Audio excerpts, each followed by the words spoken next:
Hi, everyone. Welcome, internet people. Yeah, this is so exciting. We watched it a few times ahead of time so I didn't cry every single time, and I still cry every time. But I have to tell you that the youth that we interviewed, they were really brave. It's a very vulnerable thing to share your story with the world that's being recorded and sent out all over the place. But one thing that Trevor specifically said was, if I can give a youth who's experiencing homelessness right now hope, I want to do that even if it's really hard for me. And so just the sentiment there is beautiful. But now we're going to have our panel discussion. So I want to introduce Russ Sanche. He's the director of the portal. And Rachel Bedingfield, she can come up. She is the recreation leader at the town of Kentville. And Julia Cecchetto, and she is the chief of police. So please welcome our panelists.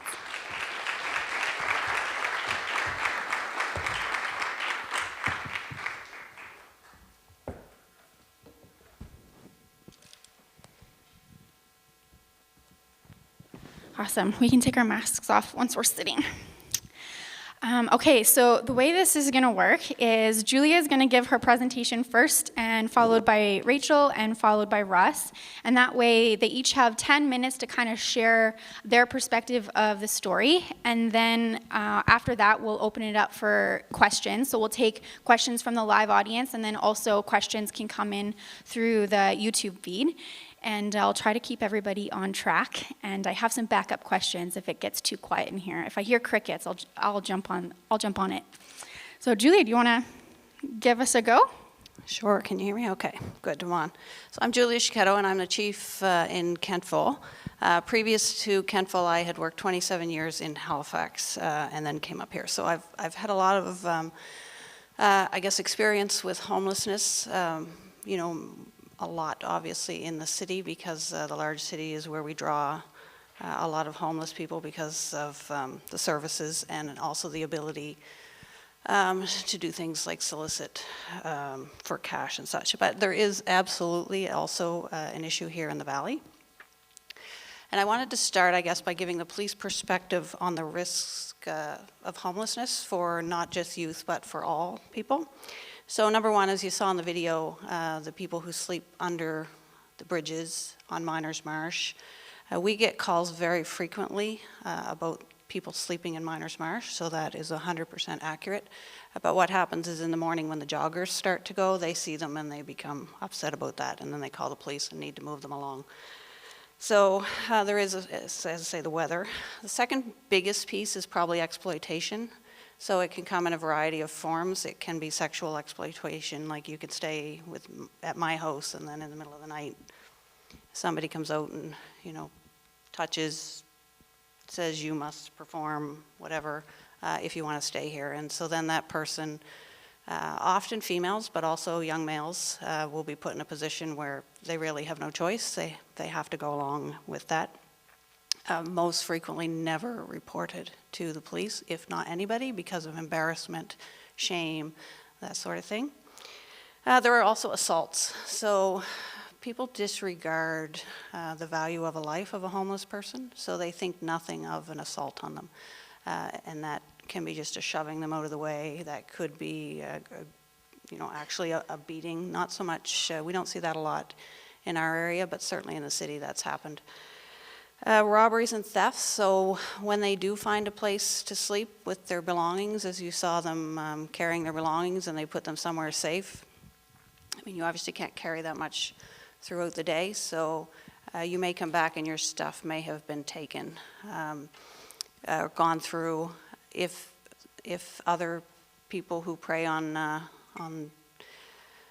victims think that you have something of value, they may actually rob you, which is to take your stuff using violence. So they may assault you on the street and take your stuff. They can also become victims of people who use them to commit crimes. So, as you heard the young man say, he needed food, so he would go into stores and steal. So there's that side, but then there's also people who, again, will victimize them and say, I'll give you money, but I want you to go steal this for me. And that's where we often see things like breaks into cars. or break and enters into homes for specific items. They do come in conflict with the law. So obviously, as I said, there's the thefts. So if you're stealing from a store, the store is not going to want you in the store, so they call the police to deal with that. I will say we have most of the store owners around the Kentville area don't press charges, but they do bar them from the stores, which then creates further issues. Some of them do end up charged for certain offenses. Conflict with the community.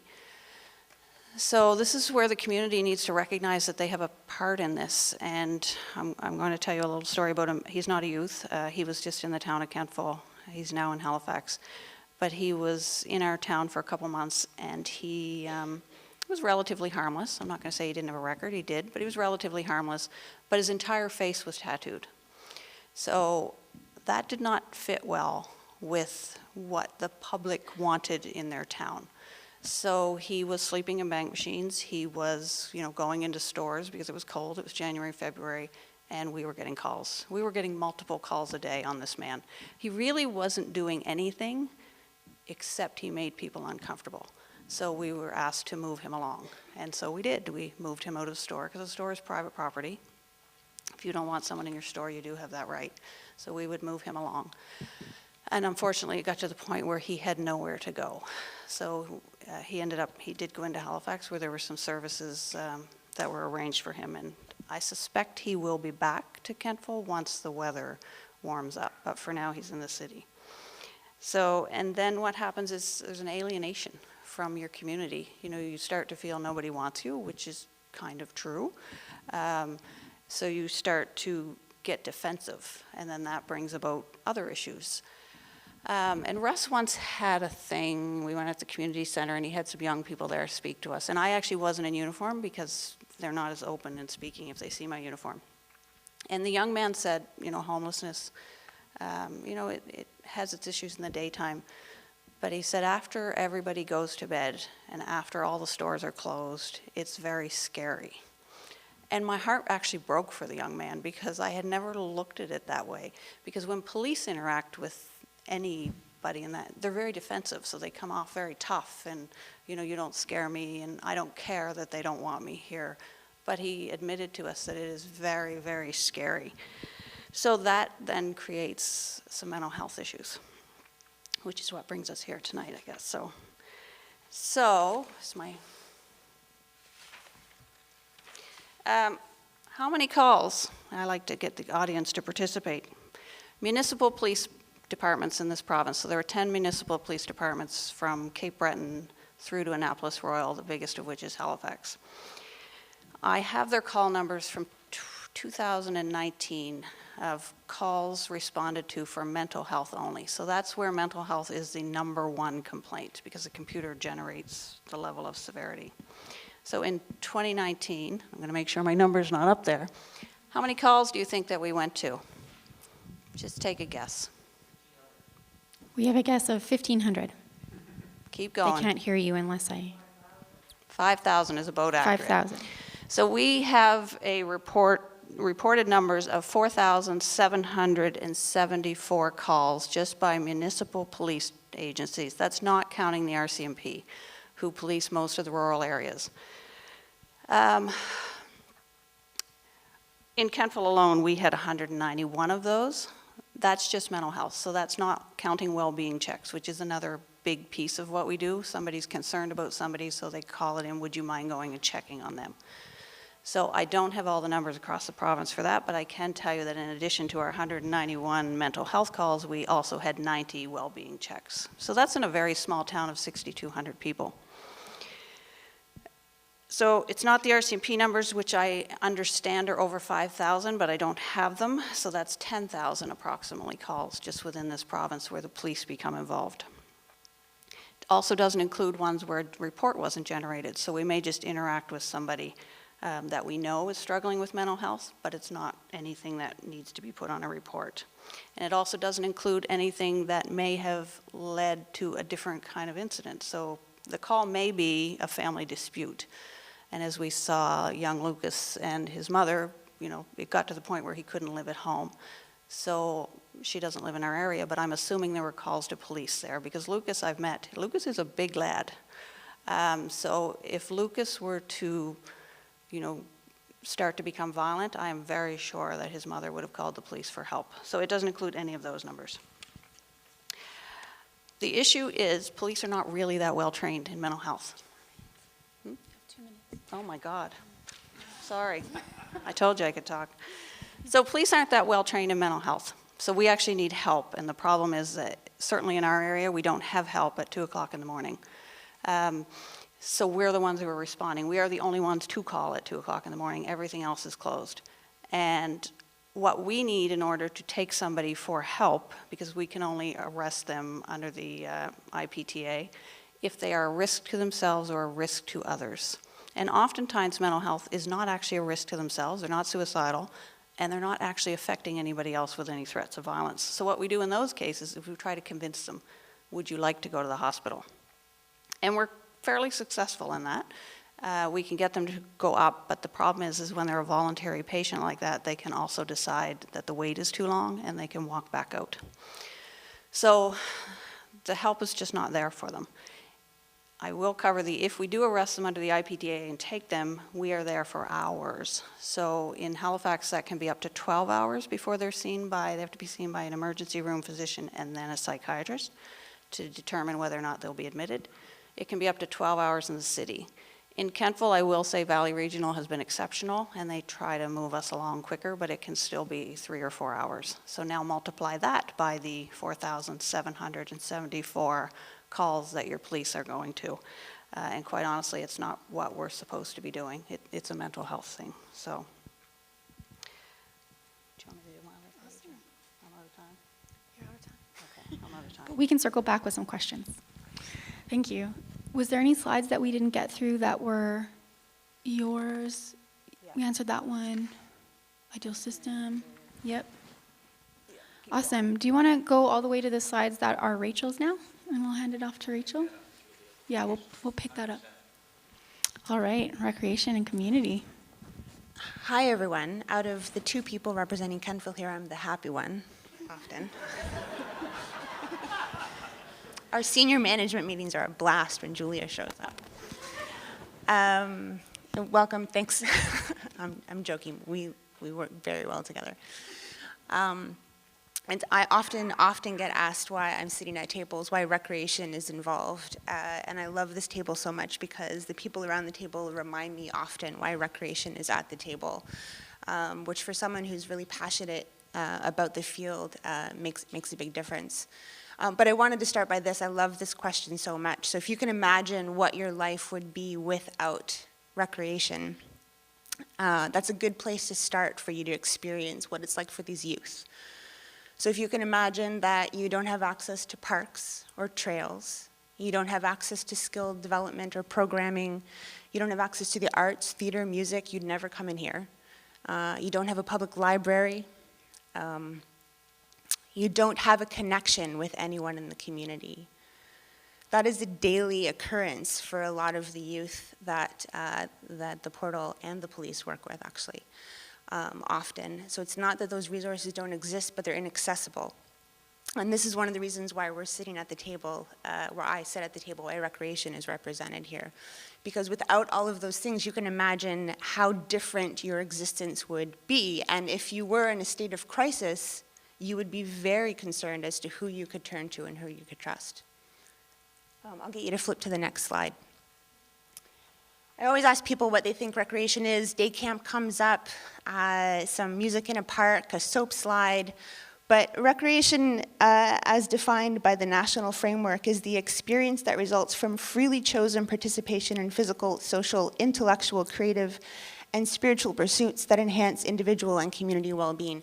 Essentially, everything that you choose to do, that you do for your quality of life, is considered recreation, which is really broad, isn't it? It's really broad. It's much broader than the given definition that often people pigeonhole us in. But what happens is when you're disenfranchised, that freedom to choose gets smaller and smaller and smaller, and you rely on subsidized programs, or you need to apply for this funding in order to be able to access this particular sport or activity, but not the arts. We don't have funding to support you for the arts, so you can't necessarily do that. And you still need to find money for your cleats and your shin pads. And you also, I need you to do a chocolate bar campaign so that you can fundraise for the trip that all the other kids need to go on. You can see how it builds up and builds up. I don't even know what I put on these slides. I'm gonna get up. Sorry. Recreation is a fundamental human need for citizens of all ages and interests, and is essential to the psychological, social, and physical well-being of all people. This was a statement that was written way back in '74. All of these statements were adopted by all the federal and provincial and territorial governments, that this was a fundamental need. We need the ability to access quality of life as individuals, as community, as a country. Next slide, please. Recreation is a social service in the same way that health and education are considered as social services. What you're hearing consistently throughout what everybody is saying, and what we hear all the time from youth, is that they just want to feel connected and they want to feel loved, so that when they are at a state of crisis, which, I mean, we were all youth before. Listen, you could wake up and be in a state of crisis, but you have a place to turn to and you have someone to talk to. And when you don't have that, when you don't have that team to go to, when you don't have that coach to depend on, that music teacher, that bus driver, whatever it is, then that's when things turn south, and that's when the portal steps in. Recreation's purpose should be to assist in individual and community development, to improve the quality of life, and to enhance social functioning. I always go over these things because your municipal tax dollars go towards recreation. Recreation is a public service. If your municipal recreation department or organization or efforts are not doing this, then you need to ask different questions. Next slide. And we also need to do a better job of working together. One of the things we hear often when we're talking to folks in our community about recreation, and specifically youth, is that they wish that we would collaborate more, so that people who are receiving services and supports and benefits in Kentville can also head down the trail and receive the same in New Minas, in Wolfville, in Berwick, whatever that is. And we're failing our youth miserably. This is one of the things that came up in the pandemic. We were told right away from organizations that we partner with, like the Portal, that our youth are struggling, they need support, they need mental well-being. And so our department worked really, really closely to support that. But it was a huge struggle, and it's still a struggle, and we don't have enough resources to meet the mental well-being needs of youth in our community. The pandemic was the perfect time for communities to invest in recreation, to invest in well-being. Instead, we closed our parks, we closed our trails, we cut departments, we cut funding, we did all of these things. All the coping mechanisms we had been working with our community to say, this is what you can do when you need to de-stress. You can go into the woods, you can talk to your friends, you can gather. All of that was taken away. And everybody immediately who was struggling struggled even further and went darker and deeper. And the Portal, as an example, was one of those organizations that was head deep, knee deep into just trauma after trauma, and all we could do was to support them as much as possible. Next slide. So recreation equals resiliency, and I'm here to kind of bust a myth. Resiliency isn't developed when you experience trauma. Resiliency is developed when you are surrounded by love and community, and that's the benefit of investing in recreation and community development from the get-go, right? Because you know that you have that. So if you do experience some kind of trauma, you have the support network, you have the skills, you have the tools. We talk about our toolbox all the time to be able to work through it. Resilient individuals, families, and communities can survive in the face of ongoing change or threat because of their resiliency. The pandemic would be a really good example of that. Next slide. In short, they thrive. And this is what the goal, if you remember back to the definition of recreation, is to help individuals and communities thrive. I put this quote in here If anybody's read Sweetgrass, I encourage you to do it. But sweetgrass is best planted not by seed, but by putting roots directly in the ground. Thus, the plant is passed from hand to earth to hand across years and generations. Its favorite habitat is sunny, well-watered meadows. It thrives along disturbed edges. I can't remember if it was Kelly or Julia, but the stat about feeling welcome or not feeling welcome in our community, I kind of picture that linked with the sweetgrass. We need to have our youth plant roots in our community. This was one of the goals of the Irony Commission. We have to get people to want to stay here. We have to support our youth in feeling welcomed and loved and going through all of those hard things. So I've been told that's why I sit at this table. Thanks. Thank you, Awesome. Rachel. Thank you. If I thought I felt emotional during the documentary, knowing the youth stories, I actually felt more emotional when Rachel was talking, which is kind of weird, but you really shared the heart of it. Thank you. I want to begin by just, it's not a slide, it's not facts, it's really the thread that you're hearing already. Julia talked about and drew attention to that lack of connection. And even I think Kim said something about disconnection or conflict with the community. And I had a conversation last night that was related to that. And it was, oftentimes it's conflict in my home, then it's with my community, and then it begins all the breakdown stuff. And Rachel said it well. It comes down to what Glenn also identified, and that's the loss of the village. The sole purpose of the village was to raise the child to adulthood, and that just doesn't exist like it used to. And it especially doesn't exist for the young person that's disconnected with family and the neighbors and school and things like that, and that's the path of homelessness. I thought it would be appropriate before I share some facts, and what we did was we looked at policing and mental health and the cost of youth homelessness. We're looking at recreation and the vitalness of being connected to community, and then I'm going to talk about what currently is the situation. But before I do that, I think it's important to say, why do I care about this stuff? And I was reflecting this afternoon on my story and my wife Cynthia and our kids and our story. When I was in university, I became a part of this family. They invited me to live in their home because I cared about their kids. And it was a give and a receive situation. I thought, no wonder I love host homes so much. It's so related to my story. And then as we went from young married couples, never do this, by the way. In the first year of marriage, I invited this young man to come live with us because he was homeless. Not a thing to do in your first year or two of marriage. But that sort of thread of reaching out and drawing someone into our family was always just a part of what we did. But for my daughters, it was a win. It really impacted their life, and it has to help develop their worldview. But it made a significant difference for the single mom or the young man with a mental health issue. And we had the resources, we had the ability, we had the space, and so it wasn't really bad or wacky. It was actually something that was good. And that's going to come out when I share some of these housing stories. But I also want to bring in another personal part. A close family friend of ours, about a year and a half ago, she was at risk in the relationship she was in, and her housing was at risk. And it was super challenging.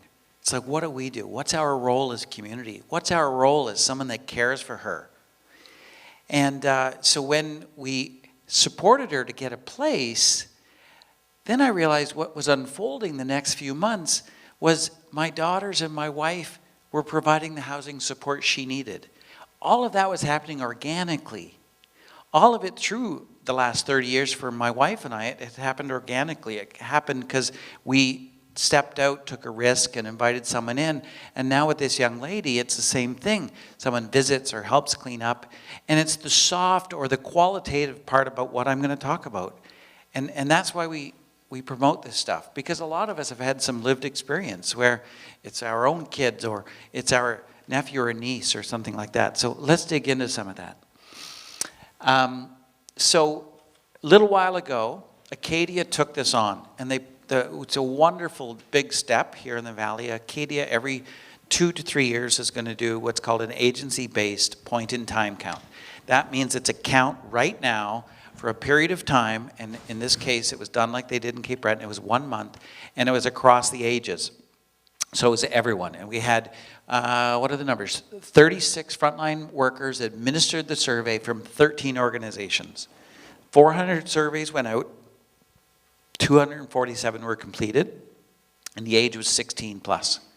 Now, what these numbers don't represent is the fact that 118, if that's correct, Kelly, of the ones of that 247 had children. And so we don't even have children indicated here. So that number is a lot bigger than 247. And so I want to define those quickly. Emergency is they are drawing on some kind of emergency service. Unsheltered literally means in that month, 30 people were unsheltered. Sleeping in a car, sleeping in a shed, something like that. Provisionally is what we call also couch surfing, so that's hidden, and they're in some kind of transition kind of place, so it's just provisionally sheltered. And then 127 people were at risk. Let's go to the next slide. And we even had, because of the researcher and her great work, and this is being released like I think this month officially, broke it down, Kings, Annapolis, West Hampton, across ages. So Kelly earlier said that number totaled. She said 51 in terms of youth. That's up to the age of 21. But if we add the number up to 24, it's actually, what did I add up? 71 individuals. So it's kind of overwhelming.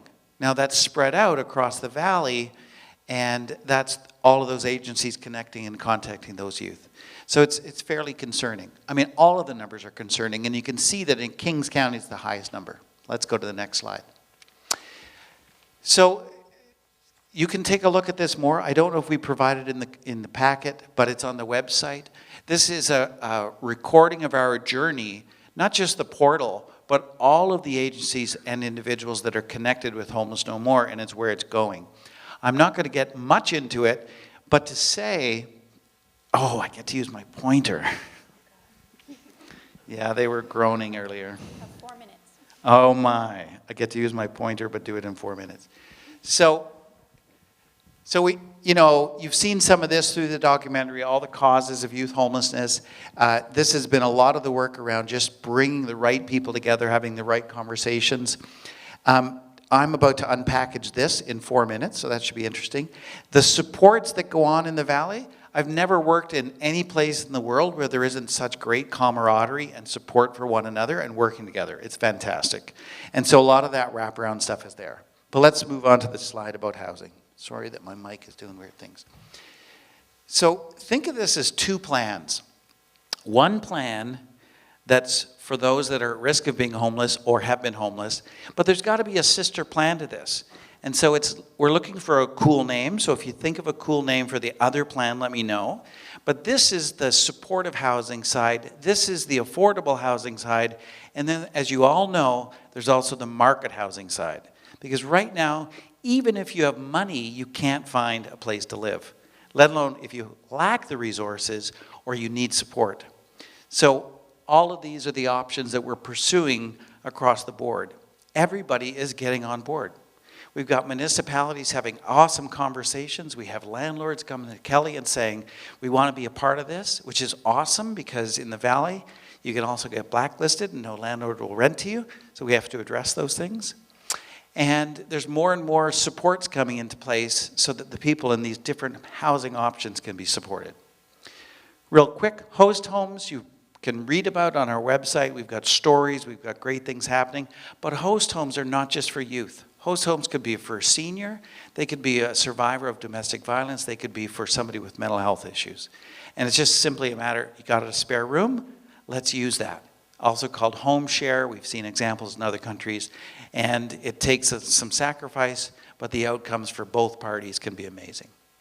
Garden, which we're gonna do some follow-up when we do the calls to action. Garden is the name we're using for those accessory dwelling suites. So if you have the ability to build a suite in your basement or in your backyard. And my wife and I did this in Calgary for years, and it was awesome. Helped with the expenses, but also somebody got to choose how much to be a part of our family or us choose how much to be a part of their family. Supportive housing and transitional housing could some would think is the same, but some people might need support for the rest of their life, whereas transitional housing might only be 3 months to 3 years. And so different pieces and different levels of support will come into play in those different examples.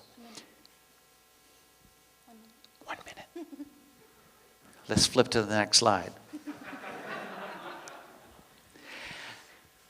This is available online, but there's been enough wonderful examples in the country of looking at acuity or severity of need and the level of support. And that's broken down now in a system called Coordinated Access, which we're launching. And Kelly, I want to publicly say thank you for all your hard work. She took a lot of what she learned in Calgary, and we've been putting it in practice here. And so when you have a coordinated access, you can make decisions not based upon your perceived view of urgency, but actually acuity based on an objective perspective of what's going on in that person's life. And then you can choose the right housing option and the right level of support. But a lot of this stuff can come up with your questions and the questions we've got poised. Yes, it's very fun trying to keep Russ on track sometimes. I love it. All right, we really did want this to be a discussion and really wanted to give the opportunity to take questions and get some conversation going. So hopefully this gives you enough of a background to be able to ask some good questions. So I'm going to throw it out there. Does anybody in the audience have a specific question right now? And it can be to one particular member, or it can just be to the group, just to throw it out for everybody to discuss together.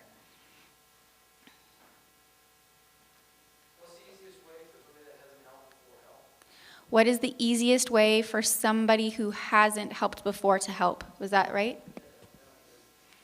Do you each want to take a turn? You know, I think it's knowing what we're good at. What's our thing? There's someone in the audience, he's a farmer. Good at farming. Take someone along. Good at woodworking. You know, fix something. If you got extra room in your house, if you love to go for hikes, people, last weekend there was 3 couples and they were clearing a storage shed and throwing things out and getting stuff ready for what we call apartment in a box. And so they had a whole apartment in a box ready, and the young men came by with the van, picked up the stuff, delivered it to a new youth. So I think it's about a good match. What skills do you have? What's your heart? Are you a safe person? We'll screen and things like that. And it's not just the portal. The plan that's going on right now with Homeless No More goes across the whole sector. If you say, I want to work with a senior, I want to work with a young family, we have all of those connections and those relationships. And if you look at the stats, families are actually more in need right now of affordable housing than even youth. Mm-hmm. Yeah. Do you want to take a stab at what you would say? Yeah, I think actually Russ said most of it, you know, and it sounds really chintzy, but what we're hearing is that people don't, in this case youth, don't feel welcome in the communities. It was said in the video, right, that things have changed over the years, that, you know, you may, if you feel comfortable in Wolfville, you may not feel comfortable in Kentville, you may not feel comfortable in Berwick, for whatever reason, and part of that is because, you know, we're not necessarily doing a great job of working together and being consistent. And when you're vulnerable, that's really confusing. I think, you know, as an individual, what I always tell folks is, you know, to lead with empathy, to develop opportunities with empathy, to put the youth or the person you're trying to support in the center of all of your decisions. Anybody who's vulnerable is out there navigating systems that have been created not to necessarily benefit them, but benefit the people who have created the systems, and that's a whole other talk. But I think that's a really important piece, that often people who are struggling don't have the energy to have voice. And you know, one of the things that I love so much, and Russ demonstrates it so well in that video, is just his ability to listen, and just sit there and listen and understand, and not negate or argue. And I think we just need more of that. It sounds really simplistic, but it's missing. So for me, I guess it's let us or somebody know before they're in crisis, so that the call's not at 2 o'clock in the morning, so that if you see your neighbor or you see something going on in the community, if we can get in front of that, and I mean, I sit on a mental health liaison committee, which is all through the valley, so that's, you know, mental health professionals, police, courts, it's everybody, so we can bring that to the table there. Russ is in my speed dial. And Russ has been called by me on multiple occasions when we have somebody who is not a criminal, but who is struggling but does not meet the mental health thing. So we can reach out to those helping partners before they're in serious trouble. And I think a little bit to build on what Rachel said is be kind. So, you know, the man with the tattoos is not actually a risk. He looks different than we do, but he actually didn't do much other than look different. So it's a tolerance and recognize what's actually dangerous. And I can tell you that having worked in Halifax for a long time, the Valley is extremely safe. So most people are not actually a risk to you. I want to just tie in quickly, because the tattoo guy, that's what I want to call him, because I don't want to use his name. People in our building were upset, and of course they all came to me and told me about tattoo guy, and he kept coming in the bathroom, and you know, they were concerned and things like that. Here's the sad thing. I avoided tattoo guy. I knew that if I started a conversation, it would take a lot of my time, and I was quite busy that week. And so I was avoiding him. Then finally, after 3 or 4 days of that, I got convicted. Like, Russ, you're being a jerk. Like, go ask him his name. So I started saying that to people. Have you asked his name? Then I thought, oh, I better ask his name. So I went in the washroom, and he was in the washroom. So I said, what's your name? And he told me, and then he started talking to me. And it's that step that we all are afraid to take, or we're too busy to take, by saying, what's going on? Whether it's a single mom that lives next door, whether it's the guy that looks a bit scary, or you're just too busy, like just to take that little step. Because then I could say to the people, you know, he's not dangerous. He's confused right now. He's probably off his meds. And yeah, I got Julia on speed dial too. Because then if I need help, I can say, hey, I need some help. That's it, you know? We have a question from online. We have a question from online, yep. Lisa Lowthers is asking, what is the first step? Who do we contact? I'm going to defer that because there's a whole nother section after we do discussion on calls to action. So I'm going to give some very clear next steps to take with all of the emails and phone numbers associated for each call to action. So we will get to that, I promise. And then the next question, because we're going to skip Nancy's as hers will be answered as well, is Caroline. How do we make our communities more welcoming for youth? Go ahead. So notice nobody said my number was on speed dial. I just want to point that out. No, you're actually in the same list. That's fine. Whatever. It's good. I like my sleep. It's not really speed dial anymore. We're revealing our age. It's just, hey, Siri. It's Call Russ. favorited. How do we make our communities more welcoming? I think that's a really great question, and I think everybody has their own answer. I mean, we've said it multiple times, and it's easier said than done. As someone who likes to go home at the end of the day and not talk to anybody, I live on the mountain for a reason. You just kind of have to put yourself out there and generally be a nice person. But, you know, back to what we were talking about before, because that's easier said than done. You know, I also have received calls, obviously not emergencies, but I've received calls from people who are in the community, and because they know that I'm in charge of benches, these people are sitting on the bench. What are you going to do about it? And I say, well, what are they doing? That was right after the benches were installed. Yeah. What are you know, are they threatening you? Is there a weapon? Because you should call Julia. I have her on speed dial. She emails. Yeah, I just email. You know, have they taken their clothes up? Like, what is going on? Well, they just make me feel uncomfortable. And then I have to have this conversation by saying, that's actually not their problem. That's your problem. Unless they're doing something that is causing you harm, then that's on you. And so far, whenever I ask this question, no one's been able to give me an answer, but no one can tell me the difference between loitering and vibrancy, other than it's who the people are that people feel most comfortable around. So I go back to what Julia said, we just got to be more decent and understand that everybody has their story. And for whatever it is, bringing it back to youth, we like kids up until the point they turn into teenagers, and then we really like them again when they turn into young adults. But in between there, we don't want to see them. And I've been asked, I don't know how many times, how are you going to deal with that youth problem at the skate park? I don't know what that is yet, but yeah, it's a bit of a struggle, and I think that, you know... You haven't gotten calls like that. Oh, yeah. Well, I shouldn't say calls. I've been asked by people. Yes. Yeah, I just think it has to do with decency, and it is a struggle. But, you know, even the people who vandalize or who bent that Miners March sign that I noticed in that video, they're still in our community. They still have rights. They still deserve to be loved and feel belonged. Feel belonged? They deserve to belong. That's what I'm saying. Well, and I think what gets them to the point of bending that sign is the frustration for how they were treated like they weren't wanted all day. And then they go into there and they have anger and they have hurt and they have all of that. And the loitering and the vibrancy, just yesterday morning was a call from one of the local banks. There's youth loitering. And what it was is, I mean, they were youth, quite possibly your clients, but they're picking up the Wi-Fi.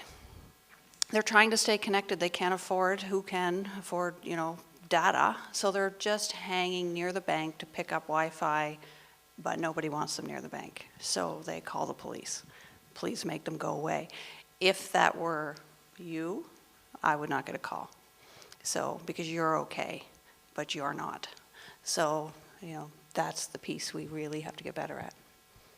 Sounds like a huge it sounds like a huge stigma piece, really. There's these preconceived notions that youth are automatically dangerous. And so people are calling police, and police have to respond. But if you don't have that stigma, if you think, oh, they look like they're having fun, that's great, youth need fun, then this becomes a totally different situation.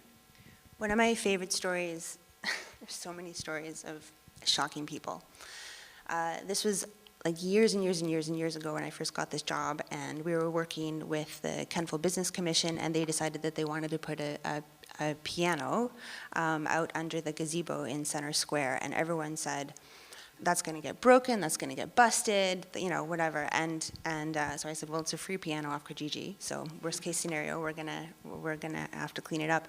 And as they were bringing it in and putting it under the gazebo, these youth undesirables came up to me and said, what's up with the piano? And I said, that's just there for people to play. You can play it whenever you want. And they said, well, that's going to get busted. And I said, I know, people think it's going to be you. And they said, oh, do you want us to keep an eye on it? And I said, yes, I do. And that piano never got touched ever, other than to be played, and in a lot of drunken videos that were posted, which was lovely. Yeah, and it's the same thing when we changed over some of the planter pots downtown to put food in them. People were saying, you know, why are you doing that? People are going to steal the food, which there was a whole education piece around public food. But they're going to pee in it. You know, like they're just going to go around and pee in the pots. And I'm like, who are you hanging out with? This is kind of crazy, but also wash your food.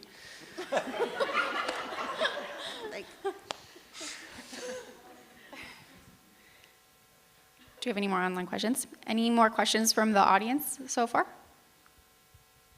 No? This is good. This is why I come prepared with more questions.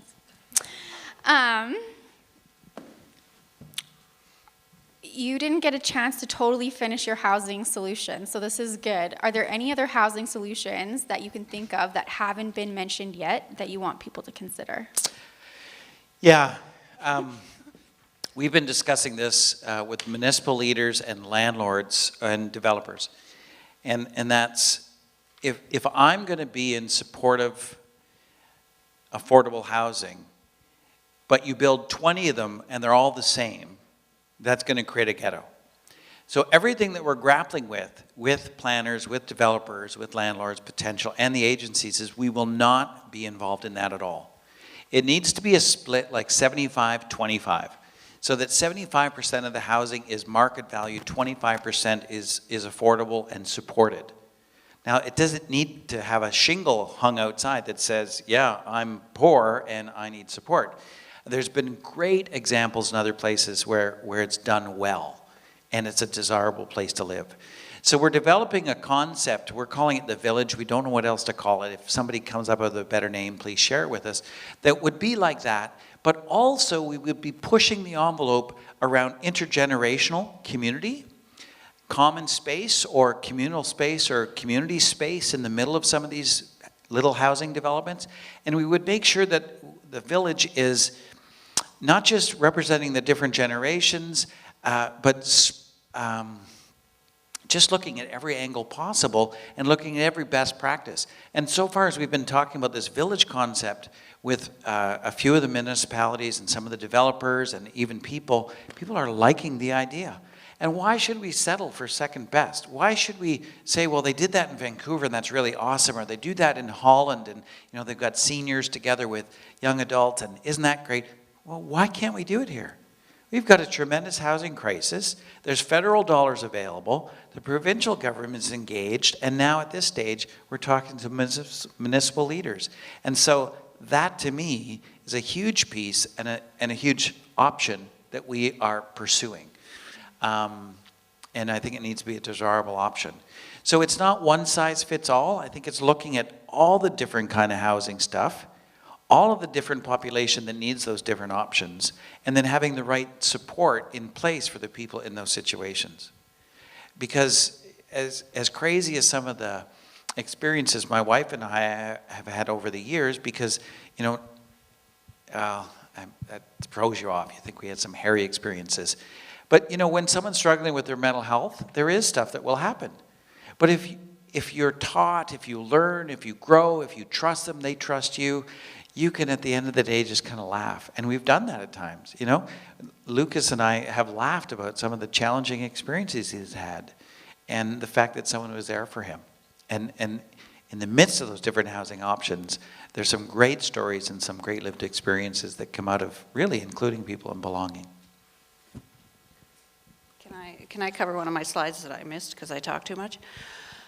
So what you can do for us as the police, and actually for people who are struggling with mental illness, is, Russ and I have talked, and it's actually starting to take root all across Canada. And Halifax was one of the leaders, and it is called the Mobile Mental Health Crisis Team, which is a team of health professionals, social workers, and police officers who work 20-hour days. There is a gap in the middle of the night, although there's still a phone line, where they respond before the trouble is actually, where it is a crisis.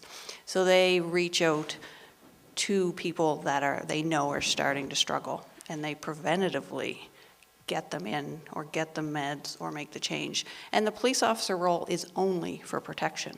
So when I say we're not well trained, I'm not going to say we don't have any training, but think of how many years a mental health professional actually goes to school, and we get, maybe a week of mental health training. So we're not well trained. So our role there is strictly an arrest under the IPTA if it's needed, or protection of the healthcare people if the person becomes violent.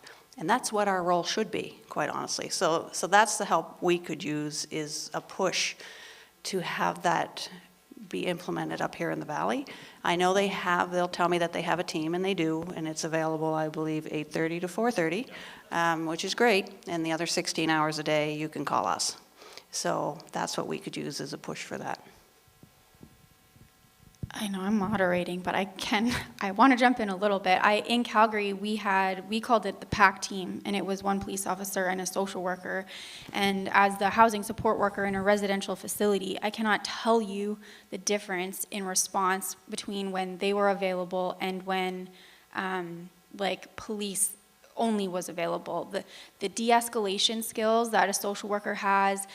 Also, they're not in uniform, which is a huge, as soon as a police officer, even if they have all the training in the world, if you're in uniform, you're an authority figure, and somebody who's having a mental health crisis is immediately intimidated. Your functioning shuts down, you're not able to listen well. All sorts of things happen when you're in this kind of triggered response. And so like really that support from a social worker or that kind of professional, it's invaluable in de-escalating situations, and also being able to then get appropriate information to be able to relay to professionals, because I can bet that somebody in crisis is not giving you all the information that you need as a police officer to pass on, because they're scared. So yeah, that's huge. We have one more question from 3 questions. Ooh, okay. Okay, our first question is from Nancy, and this is for all the panel members. What would you say has been your greatest success to date with respect to homelessness? I'm going to go first because it's easier. I'm going to say when I first came here, Russ set up the Homeless No More group and brought us all together. And so that building off of everybody's strengths and having connections to reach out to has been probably the biggest success, I think. Well, and related to that, Dolores was on the video and she's here. Back 9-10 years ago, it was Dolores and I, that's it. And it's really changed a lot. So I would say one piece of the success story is the fact that anyone that's challenged with that many complex issues, we've got a great team that supports one another and addresses those things and problem solves. It's not just each one of us thinking about what our work is with that youth, but together supporting them and problem solving. So the greatest success actually has been the young people that have gone through that process and have had support from what we call our youth community hub. And now it's spreading. We've got one going on in Annapolis, and we have a different name, but something else like that in West Hants. And so it's checking each other, and it's helping to make sure that when you're frustrated with this young person because they keep struggling and having trauma responses to stuff, and you don't have the right perspective. Like, I've been stopped in my tracks by a social worker, and I'm thinking, that's not even your client. You're telling me no? Like, that's our client. You can't say no. That's what I felt like. But the fact is she cared. And so if I can't reach that person, but she can, we're doing well. And so I've seen just real change in so many. So it's hard to answer that question. But just before I came over here, I met with a young man, and he was actually on the video. And he's done really well. There's all kinds of people that played a role in his life. He went through high school. He got an apprenticeship. He's now finishing up. He's in training to be a mechanic. And not his fault, but the people he lives with are fighting every day. Well, he came from a family where there was lots of fighting. And so it's stressing him out. One night he left me a voicemail just last week. And on the voicemail it said, "Hey Russ, I'm walking in New Minas. I don't know where I'm going to stay tonight. I sure hope you can, how's it going with that apartment request with Kelly?" Well, just before I came over here, I drove over, and I said, "I just need you to sign this. Pretty sure we got a place for you, and you can help us interview roommates." Because it's not his problem. It's actually the couple he's living with. But his housing is at risk again, And so just being able to be there through those ups and downs, I said, and it's not just me, it's a multitude of people involved in these kids' lives now. And I would say that for our community is a success. Just quickly, because I know there's lots of questions. This is going to be a really strange response, but this big success for me is a deeper understanding with how much we're failing our youth in my sector. Yeah, that's been a real eye-opener for me, especially over the past year and a bit. The pandemic kind of put a glaring piece on that when people immediately slipped into states of crisis and we had no way to support them. I didn't have any way to support them because of, things had changed a little bit. And it gave us pause and allowed us to examine the system within which I work, both the recreation and sport delivery system, and how the way that it's currently set up is in fact causing continuous harm on communities. So those folks who are able to access this traditional system are often folks that have enough to be able to navigate, to afford transport, to all of these different things. And when you don't have that, you feel a continual state of lesser than. And that's something that we have to take a hard look at. I have testimonial for, you know, a mom who was able to get her kid into hockey one year and sat in the stands and sat next to people who didn't know that she was struggling. And she said, you know, when I'm here in this arena, I don't feel poor. And that has massive implications to how she then is able to navigate her life and how she prioritizes quality of life with her kids. And our systems aren't set up to create more stories like that. And so that's been a huge learning and hard lesson for me, and a success that, you know, continually putting money towards funding programs that allow you to access a broken system is not going to be sustainable in the long run. And so we need to take a hard look at what that is. Thank you. Our next question is from Louise. What policy options are available for protecting renters from being priced out of housing opportunities? Kelly, I think you're the only one qualified to answer that. I didn't quite hear it all. Can you say it one more time? Yep. What policy options are available for protecting renters from being priced out of housing opportunities? The honest truth right now is there is none. That we have, it's a supply and demand issue. Sorry, I'm answering this because I'm the housing locator, but okay. It's a supply and demand issue right now. There is very limited supply, close to none in comparison to the demand. So landlords are able to charge whatever they want. And if you go onto the Facebook groups in our particular area, we have like Annapolis Valley for rent, where it's supposed to be a place where you can find housing, but what's happening is people are saying, I need this, I need a 2-bedroom, I can pay this price, and then somebody else is putting on, I need a 2-bedroom, and they're upping the price. And landlords know that, and they're saying to me as the housing locator, you know, I can rent basically a complete dump. I don't have to worry about renovating it, even if there's issues, and I can ask whatever I want for it. And there is no policy that can fix that right now. It's not going to move fast enough through legislation or anything to be able to do that, because they're not breaking any rules, because it's not upping rent on a current tenant. As soon as there's turnover, they can renovate or do whatever they want. But having said that, also as a landlord, I mean, there are really awesome landlords, and this is also your business. Sometimes this is sustaining their retirement. So it's not necessarily that landlords are trying to straight up gouge everybody. It's just they can, so they do. And when they're asking higher price points, they're finding that they're having less issues in the long run with damages or things like that. So they're kind of, in a sense, hedging their bets. If I do charge the higher price, maybe there'll be less issues. And as a housing locator, what I'm saying is, if I can connect you with a person who I know is supported well, would you be willing to give it to us at a lesser price so somebody with a lower income can still have housing? And what I'm finding is landlords are willing. Landlords are absolutely willing. If they know there's somebody that they can call to, if there is an issue that comes up, or if that person who's been struggling with anxiety and depression, not being able to keep their house clean, somebody's going to go and visit them and say, hey, can we do the dishes together? Or, hey, I think you missed garbage day. Let's make sure that doesn't happen again. Landlords are willing. There's no vacancies. I have great relationships. I mean, Safeguard was amazing. Last year during COVID, we couldn't find enough host homes because people were afraid of transmission, which is 100% like reasonable. And so we just said, hey, like, could you just give us a chance so we can house a couple youth in a unit? We will support them well. We'll have a youth outreach worker in there. We'll have the social worker in there. We'll have a rec person connecting. Like, the unit will be monitored. And he said, yeah, let's see how it goes. And now we have like 20 youth in individual apartments, all being supported externally. That program's going so well.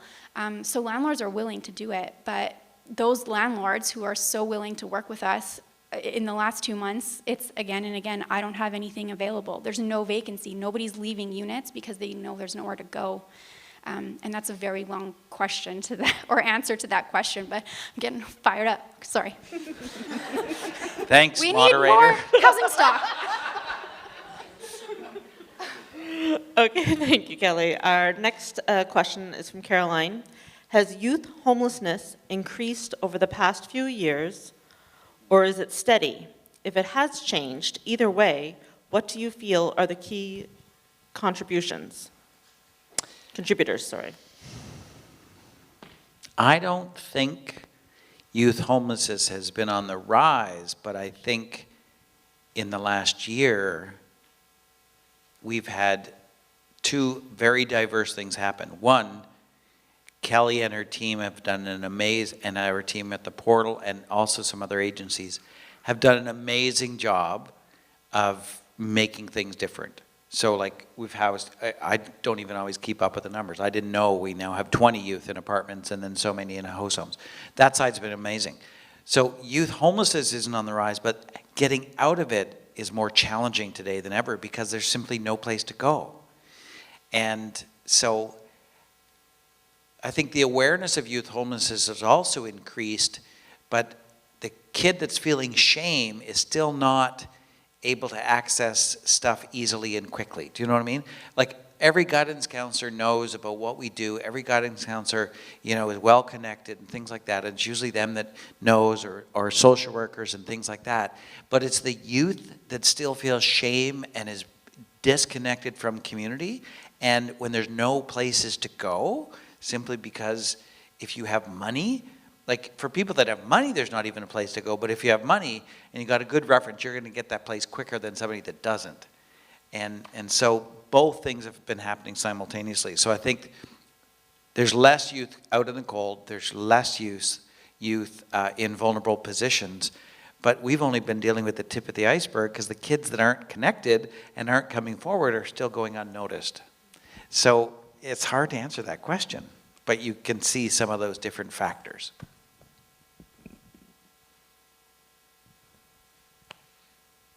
Oh, no more questions. Okay. Let's do... Can I add one piece Yeah. to that in terms of what is, you know, one of the reasons for homelessness, and I'm going to link it to the question back there about what can be done. If you are hosting an event or you're at an event or if you're downtown at a coffee shop or if you are at the theater or you're at the movie theaters and you don't see youth, it's because people haven't worked to make that a youth-friendly space. And we need to do that. We're just not doing that. We feel more comfortable when we don't see youth in our spaces for whatever reason. They're terrifying. I get it. I have a preteen. That's scary enough. But it's a thing. Like when you have a street fest in Woofle, how many youth are actually out there? When we host Apple Blossom, like where are all of the youth? It's really interesting. One quick anecdote linked to COVID, because COVID offered so many teachings. When community sport had shut down essentially, and there wasn't any offerings other than a few smatterings here and there, we were still mowing the fields in Kentville and the ball fields. And I couldn't get anybody on them other than parents and their kids, and they'd fly a kite or they'd roll around and they'd kick around a soccer field. But nobody. I was paying staff to look after these facilities, and then I looked over at the skate park, and we had issues with how many youth were at the skate park. There were so many, and there's no rules around skate parks because it's not linked to any traditional sport. But when we went in and had conversations with them, that's where they felt safe. It wasn't across the street on the soccer fields because they weren't involved in organized sport, and so they didn't feel welcome there. But the skate park is where they felt welcome. That's their ownership. They helped design it. They understood the law of skateboarding. They saw themselves there in that space. And it became this really big conversation around who are we catering our public tax dollars to? Yeah, it was just a really big piece. So if we're working hard to ensure that youth have that we have access to our youth and we understand them, then we have to create spaces where they feel welcome. Rich, can I jump in? I hear your frustration that's come up a few times this evening about the lack of accessibility for a lot of youth for organized sport. Is there any movement around, like, you have vision, it sounds like, so, like, where do you see this going? Like, I know that there's countries like Norway, Sweden, that, they have much greater access. They make programs free.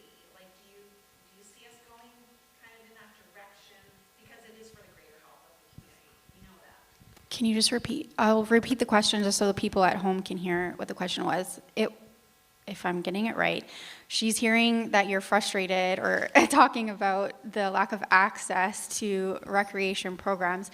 Is there a vision for changing that, what that looks like? Does it look like offering all organized sports for free? What is kind of the answer? Is that the question? Did I get it? Okay. If I appear frustrated, I am. If you want to join my movement, join me. That's a really interesting question, actually. So within Nova Scotia, you have two bodies. One is Sport Nova Scotia, one is Recreation Nova Scotia. I'm obviously affiliated quite closely with Recreation Nova Scotia, and I can tell you that organization has worked really hard to take a look at accessibility. In fact, one of the pillars of the national and provincial strategy for recreation is access and inclusion. We all define that differently. In this case, we're talking about youth, but largely it's broadly speaking. But we can't do that or have any movement unless there is a political will to do that. I'm just gonna say that. Back in '74, when the national statement was created around recreation is a human right, this is what you need in order to thrive as a community, that's when the federal government was actually funding community recreation and public recreation. And then I think somewhere in the 80s, somebody got a good idea that that shouldn't happen and it should fall solely on the backs of municipalities. And then the pay-to-play model was created. It may have been in the 90s. 90s was bad hair, was everything. But yeah, that's when the pay-to-play model was introduced. And you know, I don't know, it's a larger conversation, but I think the short answer is no. I think that a lot of the efforts that go towards, I'm gonna get in trouble for saying this, but a lot of the efforts that we put into access is creating access to systems that aren't working, and I've already said it before, whether that's creating access for folks with mobility issues into communities that have been designed by people who don't have mobility issues, whether it's creating access to opportunities that are designed for folks who have means, and then I spend my career trying to ensure that folks who don't have means have access to them. I don't see that changing in the immediate future. I wish I had better news. I don't. But you know, within my field, we talk a lot about how do we ensure everybody has access to a system that we don't see changing. The interim thing, I went and spoke to Valley Recreation because Rachel invited me, and I was listening I had to... him on speed dial. And I was, yeah. And when I was listening to every single minute, like village, town, and county, their report on recreation, every one of them said our recreation, like they gave examples of what was free and what was accessible. And I was sitting there and I went, why am I here? And then as I was listening a bit more, I said, you know what, guys? I stood up and it was my turn to talk. I said, I'm going to set some of aside what I was going to talk about because I said, you're very willing, you've got affordable stuff. But I said, I think there's a disconnect. The people like Laura Lee that work with the people that are struggling and feel disconnected because she's a social worker doesn't know about all your free stuff. But also the people that need to come into your facilities or participate in your programs are scared out of their minds about going there. I said, someone that's struggling with poverty in Wolfville doesn't go to the Acadia Athletic Building unless someone takes them. So that same summer, we had a gal from the Acadia, she was a basketball player, and she was actually the captain of the basketball team. She collected all these kids every week, and she took them into the athletic complex, and she took them swimming. And I said, I never saw the budget item for that. She goes, oh, they never paid. I always just took them everywhere. But the thing is, she made it familiar to them. She also took those same kids at the town hall, and then the kids started coming in and bugging Rachel in her office. But what changed was these kids had somebody that took them and accompanied them to the athletic building, to the town office, and things like that.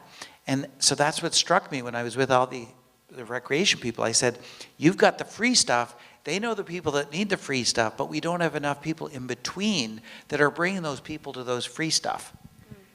And again, it's more than this. I could go on and on about this. You're going to get me going. But it's again more than this idea of free, because that has its own stigma, but, you know, Right. there's this, like, a lens of equity when you do all of these things. But here's an example to what Russ was saying. So, We'll do 2 more minutes, and then we probably need to get into the calls to action. okay. Yeah.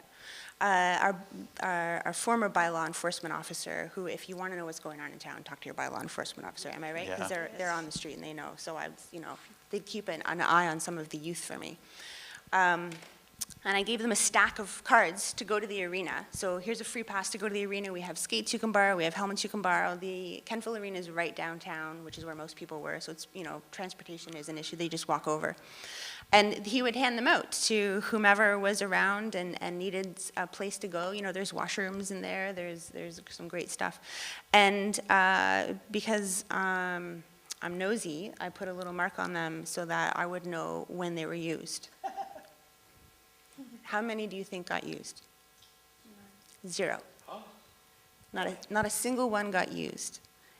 All of those barriers we talk about, except for this feeling that I belong there. They don't feel, in this case, they didn't feel like they belonged at this arena downtown, where they see people going in there with their hockey bags. They know the rules. They know that, Rolly's at the front door and he's really big and hairy, but he's actually a really nice guy. Yeah, so having that connection is really, really key. And I think it goes, again, back to what we value as a society. And I'll be upfront, I have 2 varsity athlete daughters, so I was part of the system. But what we value in sport versus recreation, which I just learned from Rachel last week, and organized sport we value as a society. And the better you are at it, the more we value, and we'll give you money to go to school, and please come to us. But if you're in host league hockey, well, you're a bit of a failure. You have to be in rep hockey. So again, what we value and who we elevate in our society, and that gives those kids that feeling of, should I be there, should I not, I'm not good enough. Awesome. Thank you.